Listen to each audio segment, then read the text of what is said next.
pessoal, eu tô aqui com um super amigo meu, o Wellington, um psicólogo exemplar, e ele vem há anos desenvolvendo trabalho com crianças em situação de rua, em situação de acolhimento. Então, Wellington, me fala um pouco mais desse seu trabalho com as crianças.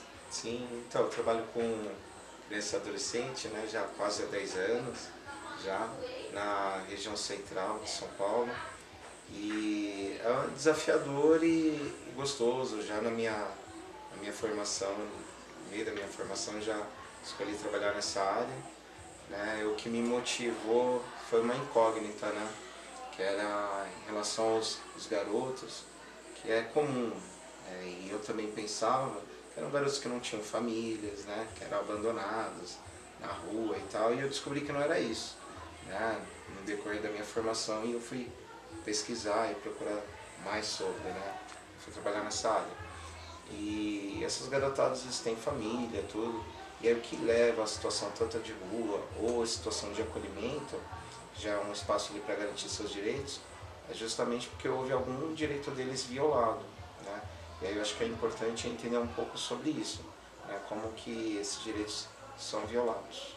Como você chegou nessa área e por que você decidiu trabalhar com isso? Cara, assim, ó, enquanto eu estava na minha formação, eu sempre gostei de hobbies, né? Tive vários aí ao longo. E entre eles teve o boomerang. E trabalhava, estudava, quase não tinha tempo para treinar. E eu ia treinar boomerang na Praça da Sé de madrugada. Era o horário que eu tinha. Então eu ia de quinta, sexta, de madrugada. E lá, na época, era vazio, não como hoje, né? E era bem vazio. E aí eu ficava lá treinando, a partir da meia-noite até umas 5 da manhã. E às vezes aparecia umas garotadas lá, uns pirralhinhos, e ficava vendo aquele negócio voando e tal. Eles chegavam perto e eu comecei a ensinar para eles, explicar e tal. E aí às vezes eu perguntava, ô, tá tarde, comentava assim, e aí vocês não vão pra casa de vocês e tal. E aí fui me deparando que eles sabiam onde moravam, eles sabiam dizer assim o caminho e tal, mas por algum motivo eles não queriam voltar pra casa deles. Né? Porque era aquela ideia que eu tinha, que eles estavam abandonados, não conhecia mais a família, sei lá, muito tempo fora da família e tal, mas alguma coisa me impedia de voltar. Né? E eu ficava instigado com isso, comecei a pesquisar mais.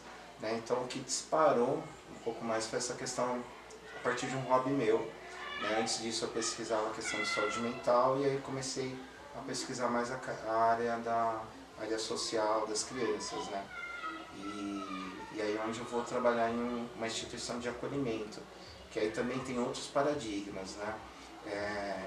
No imaginário coletivo, a gente tem uma compreensão que são orfanatos, né? São garotos órfãos e tal, e isso já mudou já há décadas já, né? Então realmente no passado havia orfanatos que atendia 100, 200, tinha até uma em São Paulo que atendia 500 crianças ao mesmo tempo, e ao longo do tempo isso vai mudando, né? Então quando eu iniciei esse trabalho, no serviço de acolhimento eram até 20 garotos, né? Crianças e adolescentes, meninas e meninos na mesma instituição, então de centenas passa a atender somente 20, já para ter um trabalho mais focado nos garotos, né? E nessa questão assim dessa mudança de perfil, né, de instituições para acolhimento, né, hoje é chamado de SAICA, né, que é uma sigla, né, que é Serviço de Acolhimento Institucional para Crianças e Adolescentes. Né? Então, para o garoto ele estar nessa situação de acolhimento, como eu tinha comentado, houve algum direito violado. Né? Pode ser situação de doença dos pais e os cuidadores não podem ali cuidar deles. Né? Pode ser uma questão de negligência, de maus tratos, né? Violência, criança perdida também acontece. E a ideia na lei é que esse acolhimento ele seja a última opção. Né? Então, se há uma dificuldade, a criança ali inserida na família, se busque soluções para isso, algumas alternativas, até chegar nas suas soluções, mas caso não tenha nenhuma possibilidade, aí sim é determinado o acolhimento. Né? E aí sim, quem vai determinar esse acolhimento, na maioria das vezes, é o Poder Judiciário, né? O Conselho Tutelar, né? E hoje em dia também tem serviços de abordagem que também fazem. E essas outras situações aí que você está falando, que a última situação é o acolhimento, e essas outras alternativas seria os parentes, trocar isso, levar os filhos, as crianças para outros responsáveis que possam tomar conta, e no último caso que ele vai pro acolhimento. E as crianças que vão pro acolhimento, qual é o pensamento delas, assim? O que elas acham por tudo que elas passaram? Elas têm tipo um trauma, uma depressão que já é meio que... já vem, né, de tudo que vem acontecendo com ela já fica com isso na cabeça? Bem bacana a pergunta, hein, Robinho? Porque assim, ó, os meninos, quando eles vão, meninos, meninas, né, o jeito de falar, já é uma violência a separação da sua família, né, do seu núcleo familiar. Né? Por mais que ali tenha uma violência, vamos ali por esse exemplo, separá-los também é uma violência. E as crianças, normalmente elas não estão preparadas para ir para um serviço de acolhimento, elas nunca ouviram praticamente falar disso. Então, não é simples. Então, o acolhimento ali, o primeiro momento, ele é muito importante, né? Eu tenho um hábito de perguntar assim, o que já te falaram sobre aqui, sobre esse espaço, sobre acolhimento? Diferente se é criança ou adolescente, né? E o que eu percebo é que muitas vezes eles vão sem sequer uma informação para onde estão indo, o que é lá. Então a gente começa abrindo esse espaço, né? Explicando que é um lugar para colaborar, né? Para apoiar, que ele não é eterno, né? É por um momento, né? E é uma das principais coisas, assim, que ao meu ver, assim, que é importante. E do que você pergunta, assim, de questões de traumas e tal, o bacana também é, assim, por eu ser psicólogo e trabalhar na instituição, ali direto com essa garotada, mas o meu trabalho ele não é terapêutico, apesar de ser psicólogo. Então eu vou ter um olhar muito ao bem-estar do garoto ali, né, naquele espaço, atender a sua família, os seus encaminhamentos, tanto para o judiciário, a questão da assistência, né? Agora, em questões traumáticas e tal, a gente encaminha para outros espaços, para outros psicólogos, sim, né, de outras áreas. Mas você percebe, assim, quando você vê a criança, você percebe que ela tem um trauma, tipo, uma coisa que você vê assim, você fala, pô, ela tem uma dor ali, e por questão de ela ter passado por tudo aquilo. Então, você vê muito isso ou, tipo, raros casos? Sim, não, dá pra perceber, né? O que eu brinco muito, que ali é a casa deles, né? Sim. A ideia popularmente a gente chama de abrigo, SAICA, né? A instituição. E a ideia é que lá seja uma casa para eles, mas que não substitua o lar deles. Né? Então as pessoas que vão ali trabalhar, né? Eu que acompanho a equipe técnica, e aí tem os educadores, são as pessoas que vão cuidando ao longo do tempo, a gente vai criar vínculos, né, com a garotada ao longo do tempo. Mas nós não vamos substituir a família deles, né? Então a gente já tem esse olhar, né? E assim a gente também dá para perceber as questões do sofrimento, né? Tanto na criança quanto no adolescente. E aí quando eu falo assim, que eu brinco com esse exemplo, às vezes lá na convivência tem seus atritos entre as garotadinhas, um quer aquele brinquedo, outro quer aquele videogame. A instituição aqui normal, brigando com o outro o tempo todo. Eu vi umas garotadinhas ali perto de você no outro dia ali, que é uma beleza também. Vixe, briga e xinga, e às vezes não tem nem noção do que tá falando, que é tão grave assim. Aí tem que ter alguém orientando. Até porque os adolescentes já têm mais noção, né, por tudo que eles já passaram. Mas mesmo assim eles carecem de uma atenção ainda para se tornar um adulto bem-sucedido. Mas como que é assim nesse trabalho que você vem desenvolvendo? Como que você trabalha o adolescente para preparar ele para a vida adulta? Da mesma forma que trabalhar com uma criança é um desafio, adolescente também outro desafio, né? A garotada, eles realmente eles já conseguem falar o que eles querem, o que eles não querem. A criança também, mas o adolescente ele já verbaliza na cara, assim, e tal, né? E aí, então, o desafio que é motivar, por exemplo, né? Assim, os garotos que eu atendo, assim, alguns estão fora da escola já há alguns 2, 3 anos, né? Então, eles já perderam ali a faixa etária comum, assim, Então é incentivá-los Mesmo a assim, isso. motivá-los, né? Então, Continuar estudando. um exemplo, tinha um garoto assim, que eu atendi, que ele, 14 anos, Sim. né, não sabia escrever o próprio nome. Né, então ele tinha essa dificuldade. E conversava com ele, a mãe visitava, a gente ia conversando com a mãe, buscando entender a demanda e tal. E nesse meio tempo, um dos meus hobbies era cubo mágico. Né? Então, Sei, já vi então você lá, montando. aí lá no escritório tinha um cubo mágico ali, né? Normalmente as crianças passavam por lá, bagunçavam, mexiam, deixavam lá de volta, jogavam no sofá. Mas ninguém ia lá e aprendia, eu também não ensinava, né?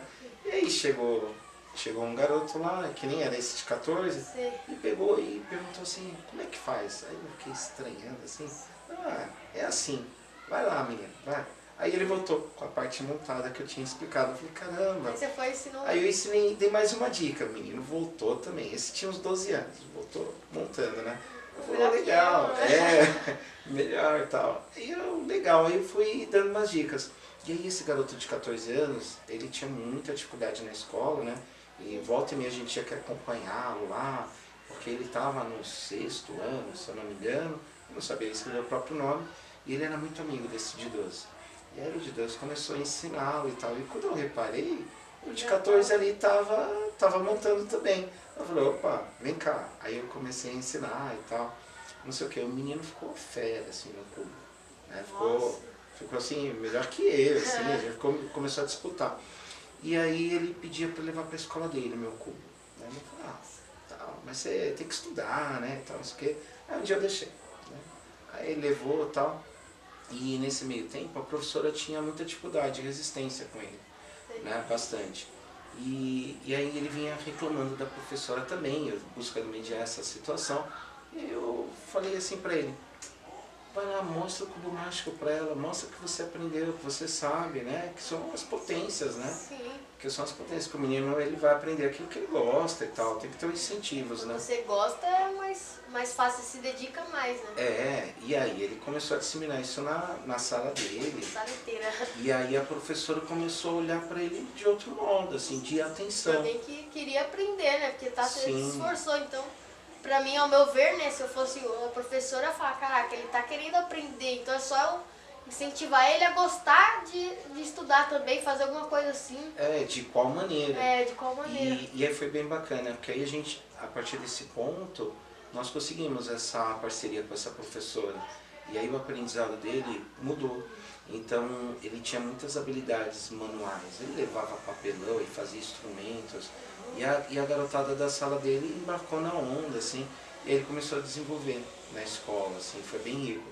Então não foi exatamente assim o cubo mágico, ao meu olhar, mas foi a atenção ali daquela professora. A partir do momento que começou a olhar para ele. Então o desafio está aí, né? Como que a gente vai fazer? Porque cada garoto vai ter as suas demandas, as suas necessidades. Né? Ao acaso a gente achou um ponto ali que tivesse outras pessoas que pudessem colaborar naquele nosso trabalho com o garoto, que no caso é a professora. E essa é a grande questão de um dos desafios nessa área, é trabalhar em rede, né? Trabalhar com outros parceiros, não só dentro da instituição. Mas né? com os professores, todo mundo que está envolvido ali com a criança que pode ajudar. Sim, sim. Então, às vezes a parceria tem que partir da família também, do judiciário, né?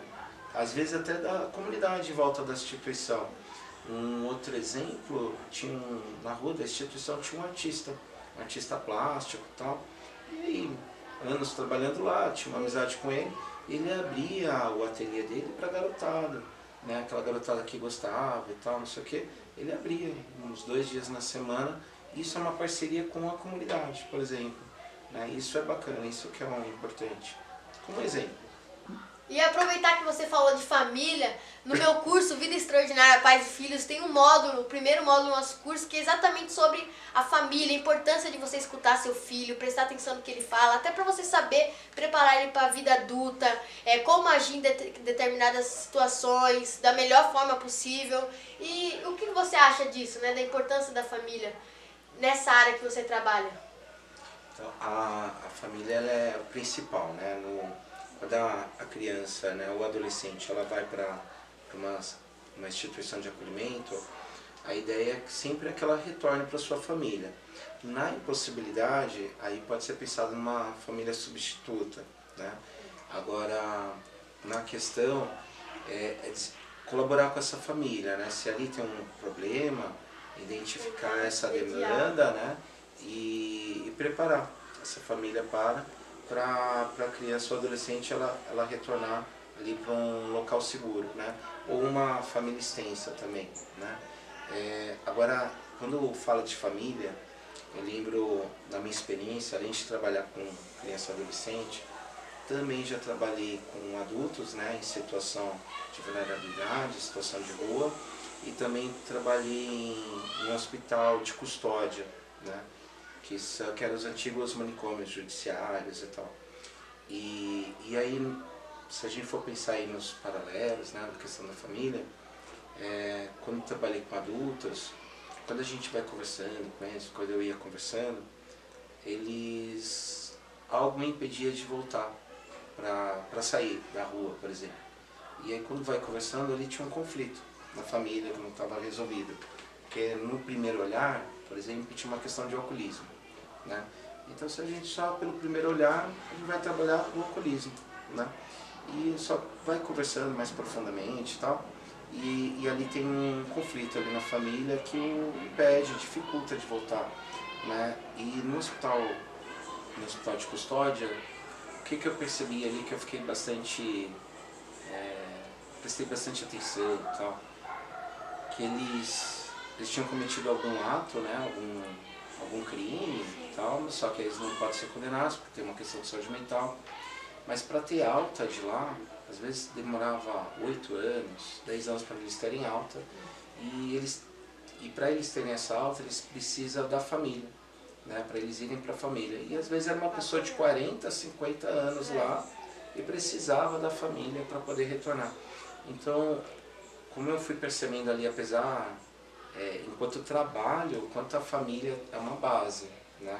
Tanto nessa faixa etária, né, que eu trabalho de criança e adolescente, mas da vida adulta também, né, se mantém.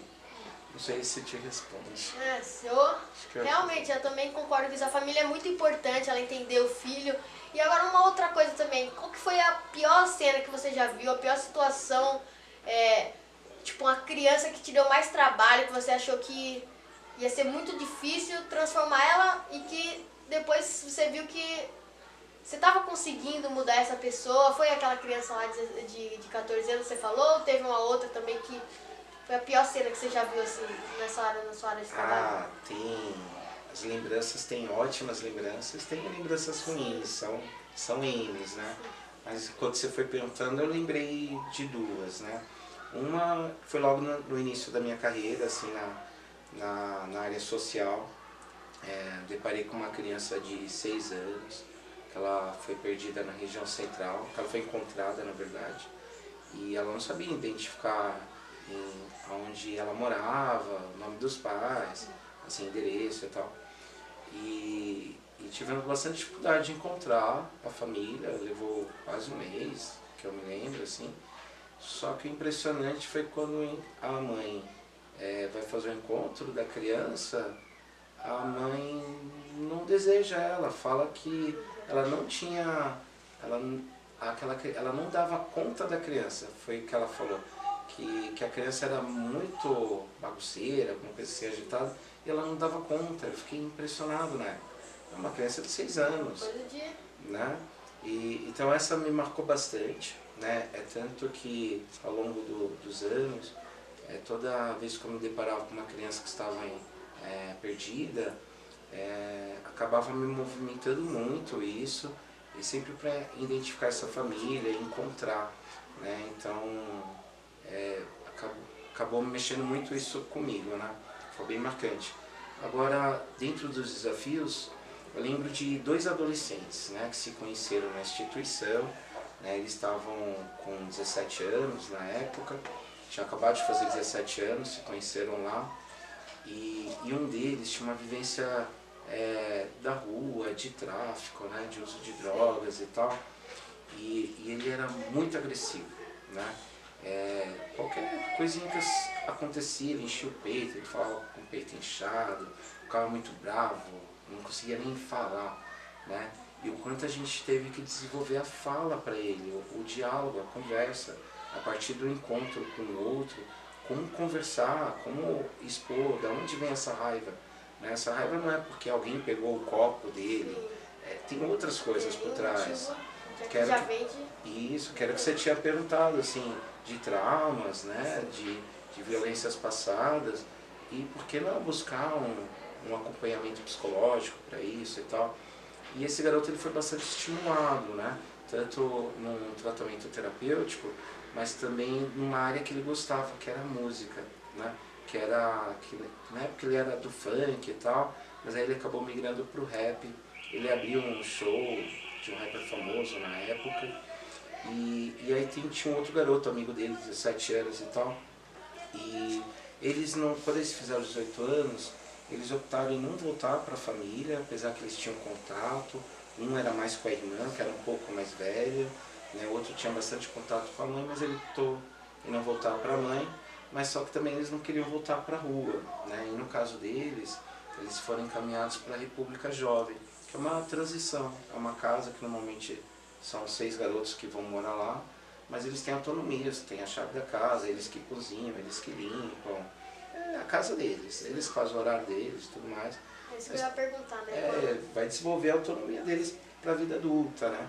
Eles foram encaminhados para lá, e aí próximo de um ano depois, assim, fazendo um ano, eles me convidaram para visitar a casa deles, né, que era lá na República.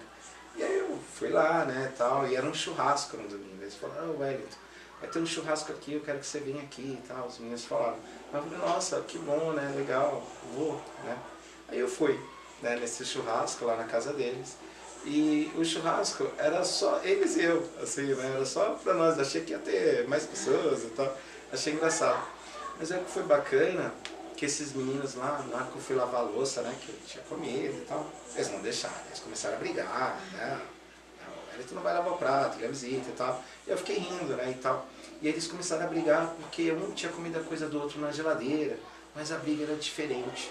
Era uma briga que mostrava ali a responsabilidade de um e de outro de compartilhar. Diferente de quando eu os conheci, que era de bater, de violência mesmo, sabe? Era um outro modo, e aí eu comecei a rir nessa hora. A felicidade, né, de saber. Comecei a rir, mudança, exatamente. Aí comecei a rir, eles meio que pararam assim de discutir, olharam pra mim, e aí eu vou e falo, nossa. Bom, eu achei bem legal o que você falou, porque mostra a importância do seu trabalho e de todos que estão ali trabalhando pra transformar aquela criança, e isso mostrou, essa história mostrou que realmente vocês estão conseguindo, e que essa criança mais pra frente vai conseguir formar uma família, vai conseguir ser um cidadão com todos os direitos, ter uma boa profissão, e isso acaba incentivando ainda mais, né, você a continuar com esse trabalho e mudar dezenas e dezenas de crianças até a fase adulta. E então, Wellington, o que você tem aí para acrescentar, para falar pro pessoal? Que dicas você tem para dar para o pessoal que está aqui nos assistindo, para os pais, mães, que eles podem fazer desde agora? Sim, Robinho, como que eu trabalho nessa área, na área social, né? Crianças e adolescentes em situação de vulnerabilidade e suas famílias. Então a importância, né? Tanto a família quanto a comunidade, que a comunidade ela também tem a responsabilidade perante o olhar da criança ou do adolescente na sociedade. Se perceber, né, alguma questão de vulnerabilidade, né, de violência, buscar órgãos, né, que são de proteção, em especial o Conselho Tutelar, né, porque eles podem indicar, eles podem encaminhar para dar o apoio a essa família, a esse garoto que esteja precisando aí de algum cuidado, né? Não necessariamente o acolhimento, né? Mas que tenha seus direitos garantidos, né? Pode ser ali na educação, na habitação, né? E então acho que é isso, assim, olhar para os garotos, né? Crianças e adolescentes, né? Todos nós tenhamos essa responsabilidade. Sim, se você perceber, né, algo de errado, você comunica esses órgãos, né, que eles, ao contrário do que muita gente pensa, eles não fazem o mal, né? Às vezes as pessoas pensam assim, vou chamar conselho tutelar e vai separar da família, isso é uma coisa ruim. Mas às vezes eles já não tem nenhuma família, o pai já não tá nem ligando, a mãe vive fora. Então é importante que você também, né, como cidadão, dê esse passo, comunique o que está acontecendo.